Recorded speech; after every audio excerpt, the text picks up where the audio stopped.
The streets of Aba, the heartbeat of commerce in the southeast, about to turn into a sea of red, black, and green flags tomorrow. 1 million voices, traders, youths, mothers, fathers, marching not for war, but for one man's freedom. The man whose voice once echoed from London radios, now locked away in Sokoto prison, serving life, while his supporters say enough is enough. When the cry for justice turns into a million footsteps, the ground must listen or shake. This na confirm street news. Na waiting we hear with the report, but be sure say na confirm. Abeg, hit that subscribe button, like this video, and drop a comment to help us grow and bring you undiluted news. Today, the story is hot. Coalition of Lovers of Freedom calling for 1 million march in Aba on March 12, 2026 to demand the unconditional release of Mazi Nnamdi Kanu, leader of the indigenous people of Biafra, IPOB. Flyers are everywhere on social media, calling it the mother of all marches. We go break the latest call, the full timeline of Kanu's saga from arrest to life sentence, the laws behind his conviction and appeal, and why this march matters to every Nigerian from Lagos to Maiduguri. Please like and subscribe to Confirm Street News for accountability, because attention is pressure and pressure can force clarity. Let's dive in. Here is the breaking update dated March 11, 2026 from Aba and spreading across social media.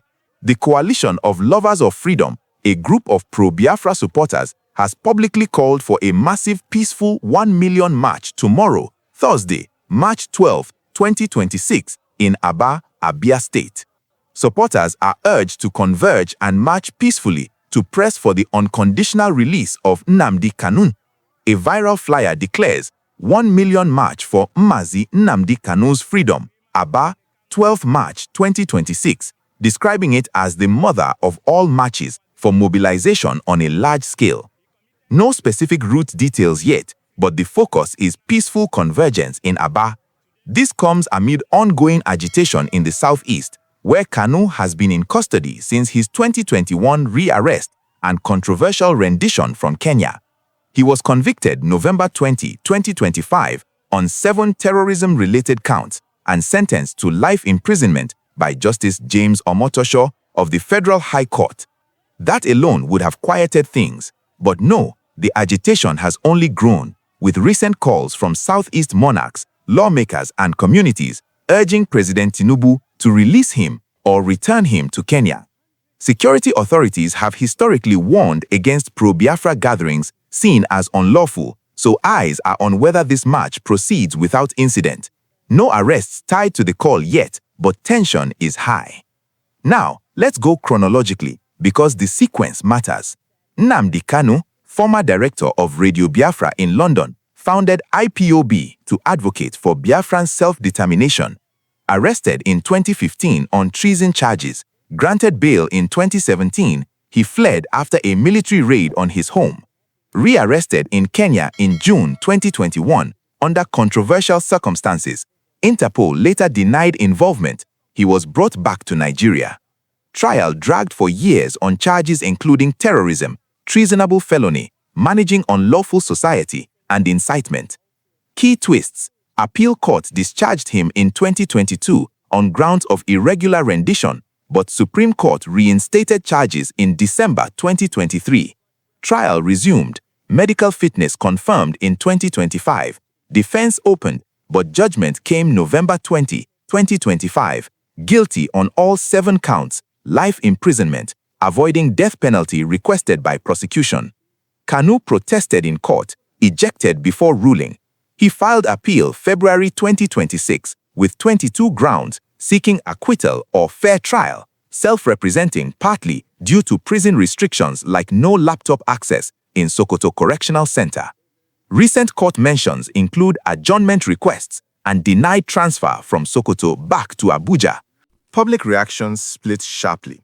For supporters, especially in Southeast, Nkanu is a hero fighting marginalization. His detention fuels sit-at-home orders, insecurity, and economic hardship. Calls for release come from monarchs like Eze Ogbunechendu, urging Tinubu for peace. Even 44 House members in 2025 appealed for discontinuance in national interest. For others, including government and critics, IPOB is proscribed terrorist group. Nkanu's broadcast incited violence, attacks on security. The divide is emotional. One side sees injustice, the other sees threat to unity. So, what are the rules and laws at play in plain language? Let me break it down simple.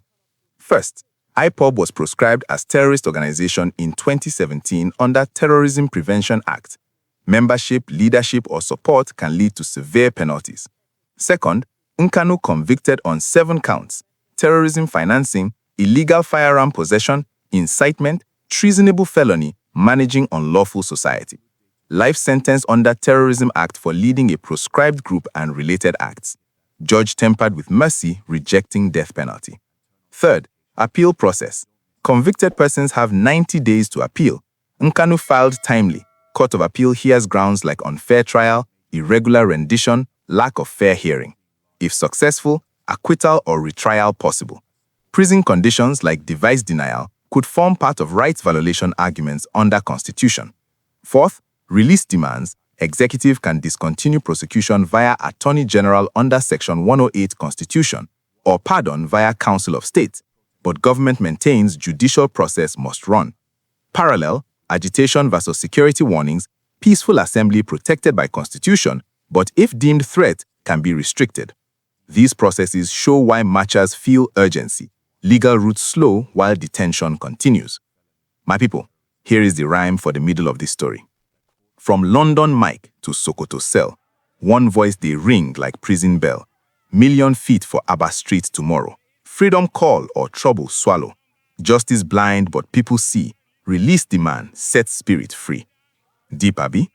Online, the divide sharpens daily. Supporters flood social media with hashtag Free Mazi Nnamdi Kanu now, sharing flyers, prayers, testimonials. Critics warn of violence, economic sabotage from past sit-at-homes. Nigeria has lived too long with regional tensions. Biafra echoes of 1967 still hurt. This march could calm or ignite depending on handling. Now let's bring it down to the real-life stakes for everyday Nigerians. My sister trading in Aba market afraid of another sit-at-home disrupting business. The Okada man in Enugu dodging insecurity blamed on agitation fallout. The civil servant in Abuja wondering if regional unrest affects national stability. Supporters want to believe release brings peace, ends Monday lockdowns, reduces tension. Even non-Igbo Nigerians feel ripple. If the Southeast boils, economy suffers. Unity tested. Wider implication, symbolic. Is Nigeria ready to dialogue on grievances or only use force? The system must prove it can address cries without fear, competence over suppression. Around Aba and Southeast right now, markets buzzing with talk, youths mobilizing quietly, elders watching anxiously. Even in Lagos, Igbo communities discuss, traders worry about ripple effects. This no be small matter. Fairness, leadership, national healing on the line. So, tell me in the comment section right now, should the government release Nnamdi Kanu to douse tensions in the Southeast or let the full appeal process run its course? Because that single question is the battle line Nigerians are drawing right now. Drop your honest take. Facts, no abuse. Let's discuss like family. Watch points going forward. First, does the March 12 1 million march in Aba happen peacefully tomorrow? What's security response? Second, any update on Nkanu's appeal hearing, mentions of march dates, but ongoing. Third, will President Tinubu or AGF respond to growing release calls from monarchs and lawmakers? We're monitoring every step because transparency builds trust. Finally, my people, as our elders say, a single tree does not make a forest. Nigeria's strength is in unity, but unity without justice is forced silence. True peace comes when every voice is heard. Subscribe to Confirm Street News right now. Drop your comment on whether release or full trial is the way forward. And share this video so accountability doesn't die in silence. We go update you the moment anything drops from Aba tomorrow. This na Confirm Street. Stay woke, stay informed. God bless Nigeria.